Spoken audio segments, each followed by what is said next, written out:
안녕하세요. 10월 18일 국민캠프 데일리 브리핑 시작합니다. 오늘은 이상일 공보실장 모시고 2차 경선 후 추가 영입 인사 등에 대해서 얘기 나눠보겠습니다. 어제 우리 주우영, 5선의 주우영 의원이 국민캠프 선대위원장으로 오셨고요. 또 4선에 또 윤상현 의원 특보 단장으로 오셨고요. 또 3선의 조혜진 의원이 또 국민캠프에 합류했습니다. 이종성 또 비례대표 의원께서는 그 장애인 정책 본부장을 맡으셨습니다. 이렇듯 국민캠프에 많은 당협 또는 현역 의원들이 아주 단계적으로 영입되시면서 국민캠프의 이제 조직 규모가 벌써 250개 당협 중에서 140개 정도가 국민캠프를 지지한다는 그런 언론 보도도 있었습니다. 질적 또는 양적 규모에서 국민캠프가 이제 우리 야권을 대표하는 윤석열 후보를 정말 확실한 대통령 후보로 만들기 위한 어떤 조직 규모가 갖춰진 듯 합니다. 우리 이상일 실장님께서 아주 탁월한 분석력으로 어떻게 지금의 영입인사 규모라든가 현 상황을 이해를 하시는지 한번 들어보겠습니다. 윤석열 국민캠프에는 이미 많은 현역 의원들께서 캠프에서 각자의 역할을 맡아서 활동을 하고 계시죠. 네. 언론이 다 보도를 했지만 국민의힘 현역 의원들 가운데 윤석열 국민캠프에서 활동하시는 윤석열 후보를 지지하시는 현역 의원들이 압도적으로 많다는 기사들은 여러 차례 나왔습니다. 그런 가운데 대구 경북을 대표하는 주호영 전 원내대표, 5선 의원이시죠. 주호영 원내대표께서 우리 국민캠프의 선대위원장을 맡아서 오늘 우리 강 의원님 저 다 같이 회의를 했죠. 네. 그래서 앞으로 11월 5일 날 최종 후보가 선출되는데 남은 기간 동안 저희들이 열심히 하고 있지만 더욱더 분발을 하고 또 약간 미흡한 게 있다면 보완을 해 나가기로 또 결의를 다졌고요. 그 다음에 4선의 윤상현 의원, 인천에서 영향력이 굉장히 크고 또 박근혜 전 대통령의 사랑도 많이 받으시고 또 박근혜 대통령을 지지하셨던 분들 사이에 상당히 인기가 있는 우리 윤상현 의원께서도 특보단장을 이제 맡아주시기로 했기 때문에 사실 저희 캠프에 특보들이 많이 계시는데 윤상현 의원이 이제 특보단장을 맡아서 보다 더 응집력을 강력하게 발휘해 주실 걸로 믿습니다. 그 다음에 밀양 출신인 조혜진 3선 의원. 네. 우리 조혜진 의원님 굉장히 합리적인 분인데 제가 우리 강 의원님 같이 기자 시절에부터 다 알던 박찬종 옛날 의원님 비서관 출신으로 국회에서 활동도 굉장히 많이 했고 최재형 후보 캠프에서 중요한 역할을 맡고 계셨다가 최재형 후보가 2차 컷오프에서 탈락하신 상황에서 조혜진 의원이 윤석열 후보만이 정권 교체를 할 수 있는 후보라고 판단을 하셔서 저희 국민캠프에 합류를 또 하셨고 역시 강 의원님 말씀하신 대로 이종성 비례대표 의원님 이분도 최재형 후보 캠프에서 활동을 하셨는데 윤석열 캠프로 합류를 하셔가지고 각자의 역할을 지금 맡고 이제 앞으로 윤석열 후보 지지를 더 확산시키는 노력을 하고 계십니다.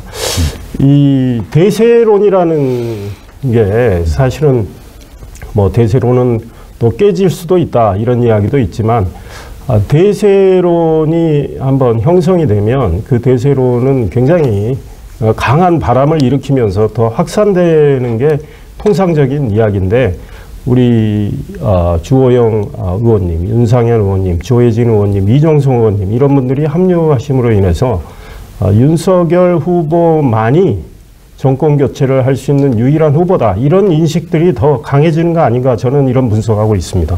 네.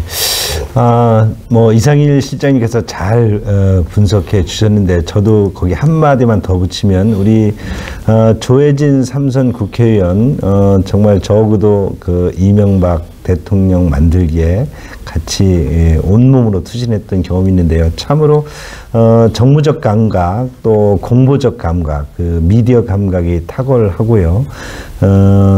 온화한 성품이지만 정말 치밀하게 우리 선대 캠프의 모든 일에 있어서 치밀한 그 활동을 해줄 분이라고 생각하기 때문에 이번에 우리 영입되어서 지금 우선 경남 선대에서 정말 지금 저희가 부울경 그리고 TK 경북이 제일 중요하지 않습니까? 우리 책임당원이 제일 많으시고 그래서 50%의 경선이 그 책임져지는 그런 책임당원에서 우리 조혜진 의원이 영남권에서 특히 대구 경북에서 경남에서 많은 활동을 하시라 이렇게 기대를 합니다. 두 번째 꼭지로 가서요. 제가 그 전에 잠깐 한 말씀 더 드리면 오늘 나온 한국 사회 여론 연구소 그 조사를 보면 윤석열 후보만이 이재명 민주당 후보를 이길 수 있다라는 양자 대결, 가상 대결 결과가 나왔습니다. 이재명 후보는 지금 대장동 게이트에서 빼도 박도 못하는 배임 총 책임자입니다. 숨을 내야 숨을 수 없는데 그럼에도 불구하고 야권에서 이재명 후보를 꺾을 수 있는 후보는 윤석열 후보. 물론 지금 오차범위 내에서 각축을 벌이는 상황으로 나왔지만 윤석열 후보만이 이길 수 있는 후보로 여론조사 결과가 새롭게 나왔다는 걸 말씀드리고요. 그 안양의 국회 부의장을 지내신 오선의 심재철 전 의원님이 계신데 제가 옛날에 심재철 의원님이 원내대표 하실 때 비서실장으로 모시기도 했는데 심재철 의원님께서 문자를 주셨더라고요. 윤 후보랑 통화도 하고 했는데 자기가 힘내라는 말씀도 드렸다. 이제 심재철 의원님께서도 우리 윤석열 후보에 대해서 상당히 성원을 해주고 계신다. 이런 말씀도 알려드리겠습니다. 이게 좋은 소식입니다. 지금 선거 구도, 캠페인 구도를 보니까 우리 이제 국민의힘 내부 경선에서는 역시 지금 여론조사 등으로 여러 조사라든지 현장의 분위기를 보면 확실한 정권 교체를 위한 유일한 후보는 윤석열 후보가 아니냐 하는 하나의 구도와 또 오늘 어떤 그 전직 의원께서 모 언론에 이런 얘기를 하셨더라고요. 홍준표 후보는 철진한 후보 아니냐. 본인이 그동안 보수 활동을 하면서 강하게 연대감을 가지고 있었는데도 불구하고 지난 TV 토론을 보니 철진한 그런 정치인 같다. 이런 그 내부 구도가 있습니다. 우리 그 국민의힘 지지자들 또 윤석열 지지자들께서 이에 대해서 명확히 판단하시고 11월 5일 확실한 정권 교체를 할 후보를 좀 선택해 주십사 하는 게 저희들의 정말 강력한 요청이고요.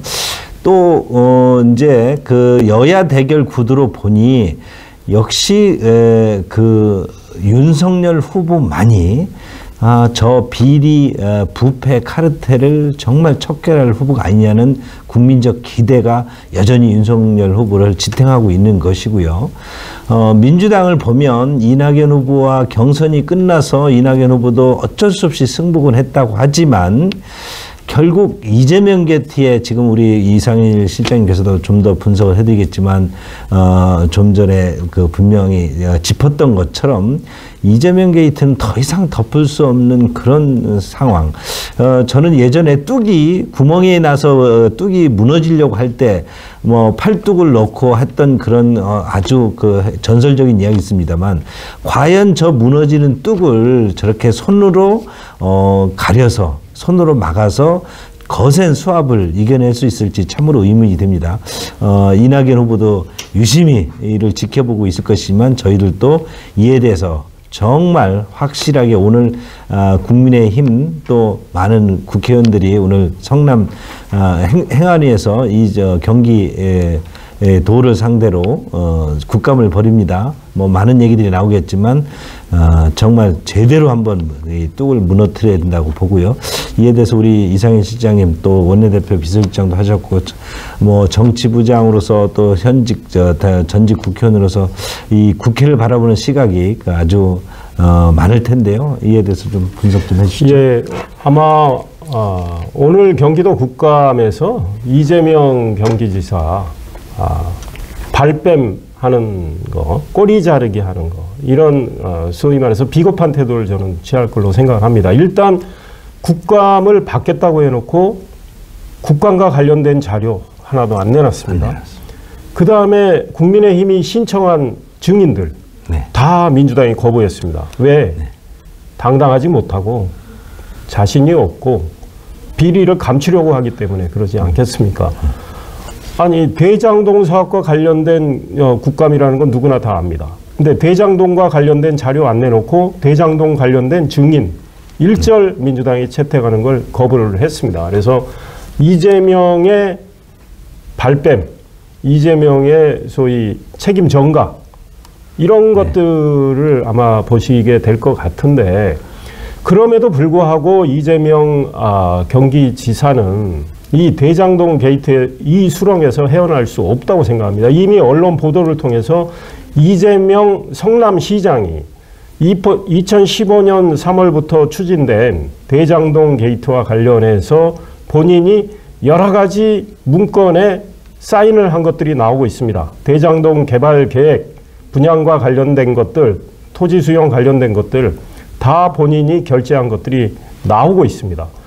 그런데 이 실무 책임자였던 유동규 씨가 배임 혐의로 구속이 됐죠. 성남 시민의 몫이 돼야 할 그 천문학적 돈이 특정 민간 업자에게 갔기 때문에 당연히 배임이 되는데, 이 유동규 씨가 배임이면 이재명 당시 성남시장도 배임인 것입니다. 왜냐하면 성남도시개발공사 조례와 정관에 따르면 이 모든 최종 의사결정은 시장이 하게 되어 있습니다. 그리고 실제로 시장이 사인한 문건들이 다 나오고 있고 관련 증언들도 나오고 있고 대장동 사업과 관련해서 핵심 중 한 사람인 남욱 변호사라는 사람이 오늘 이제 한국에 들어왔는데, 아마 이분이 조사받으면서 이분 입을 통해서도 이재명 시장과 관련된 이야기들이 나올 것입니다. 그래서 이재명 시장이 지금 경기지사가 됐지만 이분이 나는 상관없는 일이다. 유동규 씨라는 사람은 5,000명 정도 되는 그 직원들, 그 산하기관의 직원들의 일부일 뿐이다. 한 사람일 뿐이다. 그러는데 우리 국민들 다 압니다. 유동규, 이재명 두 분 간의 관계가 얼마나 각별했는지. 이재명 성남시장 도전할 때 그 캠프에서 일했고, 이제 당선된 다음에 유동규 씨를 성남도시개발공사 기획본부장으로 보낸 사람도 이재명. 기획본부장 하다가 이재명 성남시장 재선 도전할 때 다시 캠프로 가서 기획본부장 자리 던지고 캠프 가서 일하다 당선돼서 다시 성남도시개발공사 기획본부장으로 가서 대장동 사업을 추진하고, 그리고 이재명 경기지사가 되니까 이재명 경기지사가 유동규 씨를 경기관광공사 사장, 차관급 자리라는 거 아닙니까? 거기 요직에 앉히는 겁니다. 이 유동규가 일개 직원입니까? 직원은 아니죠. 핵심 측근이고 3대 그림자라고 했기 때문에 이재명 후보가 아무리 발뺌을 해도 발뺌할 수 없다. 이와 비슷한 일들이 백현동 한국식품연구원 부지에서도 일어나는 상황입니다. 자연 녹지를 무려 4개나 상향해서 소위 말해서 주거지역 4단계 상향. 네, 4단계 상향해서 주거지역 바꿔서 그 개발한 업체는 3천억 원의 이익을 받았고, 이 자연녹지 형질 변경하는 과정에서 이재명 성남시장 캠프에서 선대본부장으로 일했던 김인섭이라는 사람이 시행사에 들어가면서부터 일이 급속히 추진돼서 이런 일이 발생했는데, 이에 대한 부패 비리도 저는 수사가 돼야 된다, 이런 생각인데요. 그래서 윤석열 후보가 도대체 이재명의 성남시장, 이게 지금 부패 덩어리 아니냐, 이재명의 부패 패밀리 아니냐, 이런 지적을 하고 있는데, 이 모든 것에 대한 정말 본격적인 수사가 이루어져야 되는데 우리 검찰이 수사하는 둥 마는 둥 하는 거 다 알고 있습니다. 그러나 국민의 특검 목소리가 훨씬 높아지고 검찰이 계속 꼬리 자르기식 수사, 뭐 하는 척 신용만 하는 수사 이런 거를 했다가는 우리 국민들의 분노는 더 하늘을 찌를 거고 결국은 이재명 후보는 급속 추락할 거라는 생각을 저는 하고 있습니다. 맞습니다. 국민 여러분, 오늘 그 경기 성남 경기도에 대한 국회의 국감을 똑똑히 지켜보십시오. 그리고 이재명 후보 등 관련자들의 발뺌과 뻔뻔한 모습들을 똑똑히 지켜보십시오. 수십 년 전 한 언론학자 맥루아는 이렇게 말했습니다. TV 미디어가 자체가 메시지다. 근데 그 메시지가 그저 말로 사실을 긍정하느냐 인정하느냐만이 아니라 그렇게 부정하고 뻔뻔한 모습 등이 TV를 통해서 전달되는 그 모습 전체가 메시지입니다. 아무리 뻔뻔하게 부인한다 하더라도 그런 부정의 모습, 그런 비리의 모습, 그런 카르텔의 모습은 국민들이 똑똑히 지켜볼 것으로 보입니다. 국민 여러분 똑똑히 시청하셔서 정말 대권의 그 여러 가지 선택을 확실하게 해주시기를 부탁드립니다. 오늘 윤석열 후보는 부울경을 방문합니다. 이번에 오늘 5시 30분부터 부울경, 부산, 울산, 경남의 지역 TV 토론회가 있습니다. 그 전에 통도사를 방문하셔서 삼보사철 천리순례 회양식에 참석하시고요. 또 부산의 장애인 총연합회 등을 방문해서 또 간담회도 갔습니다. 오늘 하루도 윤석열과 함께 대한민국의 미래를 설계하는 그런 힘찬 하루가 되기를 빕니다. 감사합니다.